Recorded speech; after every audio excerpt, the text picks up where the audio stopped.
ADA और ATS class आपके लिए नेक्स्ट लेक्चर जो है ना वो मैं वीडियो बना के अभी आपको इसकी अपलोड करने लगी हूँ। तो फेसबुक पे यूट्यूब चैनल पे भी आपको ये अवेलेबल होगा साइकोलॉजी के चैनल पर, और मैं व्हाट्सएप पे भी इसका लिंक सेंड कर देती हूँ। नेक्स्ट आपका टॉपिक था मेथड्स ऑफ रिसर्च का, जिसकी मैंने फ़ाइल बना के 3 फाइल्स आपको कल मैंने सेंड की थी, लेकिन उसके साथ मैंने ये लेक्चर अभी अपलोड नहीं किया था। तो अभी मैं आपको इसका मेन जो इसके अंदर छोटी छोटी ये वीडियो क्लिप्स बना के मैंने दे दी हैं। ये फिर आपने नेक्स्ट टॉपिक है, ये आपकी जो बुक से आप फोटोकॉपी करा रहे थे उसके अंदर ये मेरा ख्याल है अलग से एक चैप्टर दिया हुआ है। तो लेकिन ये आपके फर्स्ट जो चैप्टर है उसके अंदर एक सब टॉपिक सिलेबस के मुताबिक चैप्टर के अंदर अभी ये सब टॉपिक है। फर्स्ट चैप्टर कॉन्टीन्यूड हो रहा है।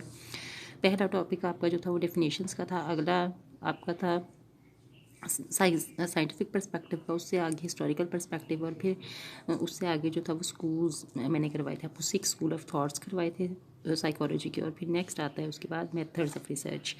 तो रिसर्च क्या होती है? रिसर्च जैसे री अलग से होता है, सर्च अलग से, यानी दो जो छोटे वर्ड्स हैं उनका कॉम्बिनेशन है ये लफ्ज़। री मीन्स ढूंढना, दोबारा से फाइंड आउट करना किसी चीज़ को। सर्च मीन्स सर्च करना या ढूंढना, फाइंड आउट करना। री दोबारा सर्च करना किसी चीज़ को, फाइंड आउट करना जो है वो रिसर्च कहलाता है। ठीक है, तो री फाइंड करना, रिसर्च करना किसी चीज़ को, दोबारा फाइंड आउट करके उस चीज़ को प्रूव करना जो है वो रिसर्च कहलाता है। इसकी मेन डेफिनेशन जो है वो ये है। ठीक है, अब इसके अंदर जो मेन रिसर्च मेथड्स हैं वो रिसर्च जो है वो 2 तरह की हो सकती है। एक साइंटिफिक रिसर्च है, एक एम्पिरिकल या अप्लाइड रिसर्च होती है। जो साइंटिफिक रिसर्च होती है उसके अंदर एप्लीकेशन नहीं होती आइडियाज़ की, तो ये सिर्फ एक थ्योरेटिकल बेसिस पर रिसर्च हो रही होती है। जो एम्पिरिकल होती है या अप्लाइड होती है उसमें प्रैक्टिकल लाइफ के हवाले से जो प्रॉब्लम्स हैं उनको इन्वेस्टिगेट किया जाता है। 2 मेन इसकी सब ब्रांचेज़ हैं। मेथड इसके अंदर 7 है। अभी इस वाली पहली वीडियो के अंदर मैंने सिर्फ आपको मेथड जो है ऑब्जर्वेशनल मेथड कराया। इसमें बच्चों ने कहा कि आपने हाईलाइट नहीं किया। हाईलाइट मैंने नहीं किया, इसमें सिर्फ मेन पॉइंट आप मेरे सिर्फ लेक्चर को सुनेंगे और उन्हीं पॉइंट को आपने फॉलो करना है। बार बार आपने इस हवाले से रिक्वेस्टिंग जो है वो आपने नहीं करनी। ठीक है, तो ऑब्जर्वेशनल मेथड के अंदर ऑब्जर्वेशन क्या होता है? टू वॉच समथिंग और टू केयरफुली और टू एग्जामिन समथिंग। ठीक है, वॉच करना, किसी चीज़ को एग्जामिन करना केयरफुली जो है वो ऑब्जर्वेशन कहलाता है।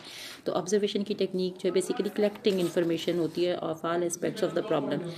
किसी भी प्रॉब्लम के हवाले से हर एस्पेक्ट जो है उसको ख़ास तौर पर इन्वेस्टिगेट करना जो है ना वो ऑब्जर्वेशन कहलाता है। ठीक है, ऑब्जर्वेशन जो है उसकी 3 मेन सब टाइप्स होती हैं। इंट्रोस्पेक्शन है, एक्सटर्नल ऑब्जर्वेशन है और नेचुरल ऑब्जर्वेशन है। ठीक है, इंट्रोस्पेक्शन का मेथड क्या होता है कि इसमें पर्सन जो होता है या सब्जेक्ट जो होता है, इंडिविजुअल जो होता है, उसकी मेंटल प्रोसेसेस जो होते हैं उनको डायरेक्ट स्टडी किया जाता है। इंडिविजुअल सेल्फली अपनी जो डायरेक्ट मेंटल प्रोसेसेस होते हैं उनके बारे में वो एक्सप्लेन कर रहा होता है, यानी जो भी उसकी खुद मेंटल हेल्थ होती है उसके बारे में, मेंटल जो उसकी अप्रोच होती है किसी भी चीज़ के बारे में, उसके बारे में सेल्फली वो डिस्क्राइब कर रहा होता है, चीज़ों को सेल्फली कन्वे करता है चीज़ों को। ठीक है, तो हिमसेल्फ जो है वो अपने आप की बेहतर स्टडी करने का खुद ही वो अहल होता है। तो ये इंट्रोस्पेक्शन होती है कि inward study of the subject जो है वो इंट्रोस्पेक्शन कहलाती है। तो ये मेथड पीछे भी वेलम वून वाले में भी मैंने आपको करवा दिया था।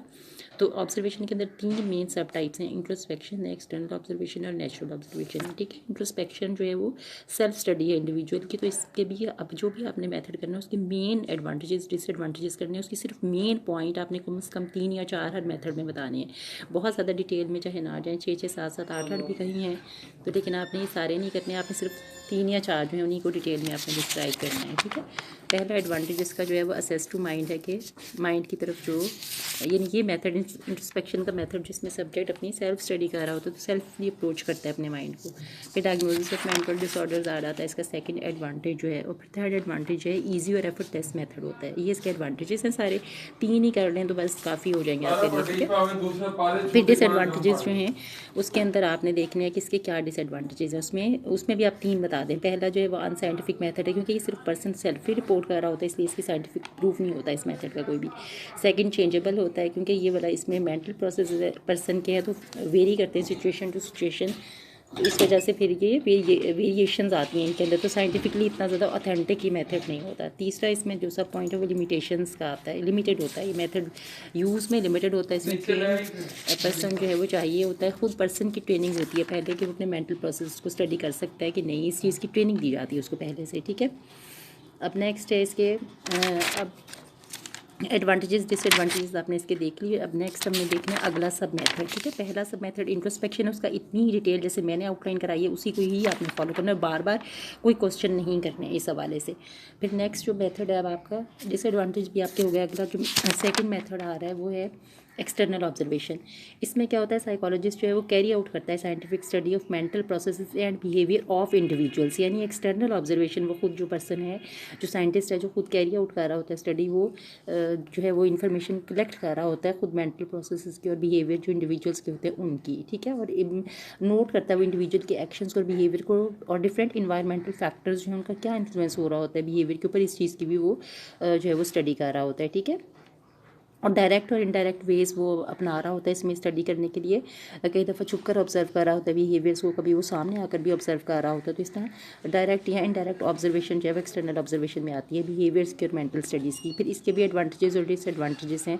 जो एडवांटेजेस हैं ये कि सबसे बड़ा एक साइंटिफिक मेथड है जो बेस्टली यूज़ हो सकता है, कि इसमें क्लाइंट के माइंड तक एक्सेस होती है। एक्सेस मीन्स कि हम पहुँच होती है हमारी क्लाइंट के माइंड को, स्टडी कर सकता है वो जो भी ऑब्जर्वर होता है वो। फिर स्टडी जो होती है इस तरह की, इसका वाइड स्कोप होता है, यानी इस किस्म की स्टडी में एक ग्रेटर जो रेंज ऑफ इन्फॉर्मेशन होती है वो एक्वायर हम कर सकते होते हैं। फिर साइकोलॉजिकल टेस्ट के अंदर ये वाला मेथड जो है बहुत ज़्यादा यूज़ होता है इनडायरेक्ट ऑब्जर्वेशन के तौर पर। कि पर्सन जब साथ लिख कर टेस्ट दे रहा होता है तो उसकी बॉडी रिस्पॉन्सेज जो हैं वो भी साथ एक्सटर्नली वो ऑब्जर्व कर रहा होता है, जो एक्सपेरिमेंटर होता है वो।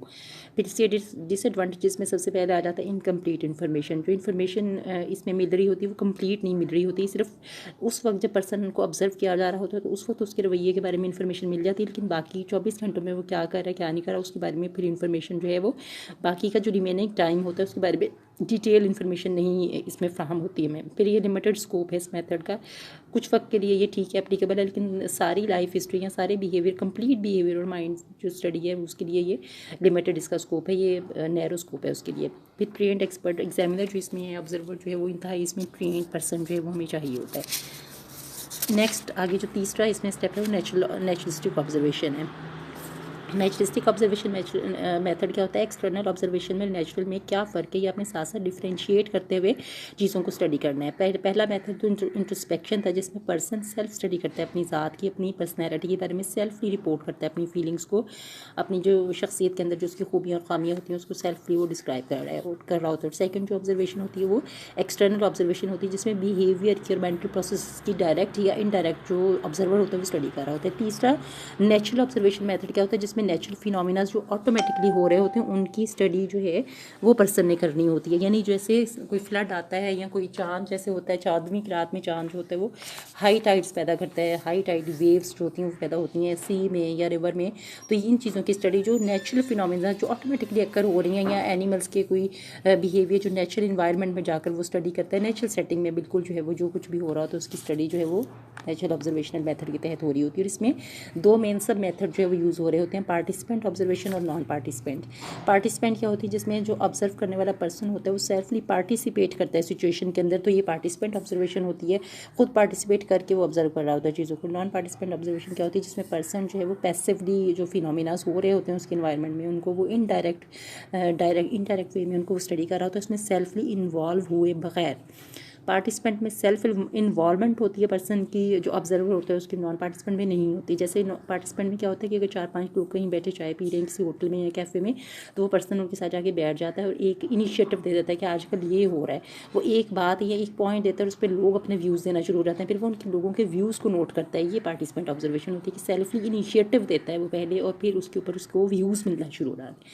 नॉन पार्टिसिपेंट ऑब्जर्वेशन क्या होती है, जिसमें पर्सन जो है वो इनडायरेक्टली जो है वो खुद इन्वॉल्व नहीं हो रहा होता, सिर्फ वो कैमरास को यूज़ कर रहा होता है, गैजेट यूज़ करता है, tape recorders, secret cameras use कर रहा होता है, और उसके अलावा चेक लिस्ट वगैरह जो है वो यूज़ कर रहा होता है, और वो इस तरह के जो गैजेट्स हैं उनके थ्रू ऑब्जर्वेशन को रिकॉर्ड कर रहा होता है। उसमें सेल्फली खुद पार्टिसिपेट बिल्कुल नहीं करता, कोई इनिशिएटिव नहीं देता, एज इट इज़ जो बिहेवियर्स होते हैं जो उसने नोट करने होते हैं वो उनको स्टडी कर रहा होता है। यहाँ तक ये वाला जो आपका मेथड है ये कंप्लीट हो गया। अगले मेथड की फिर मैं आपको वीडियो देखती हूँ बना के।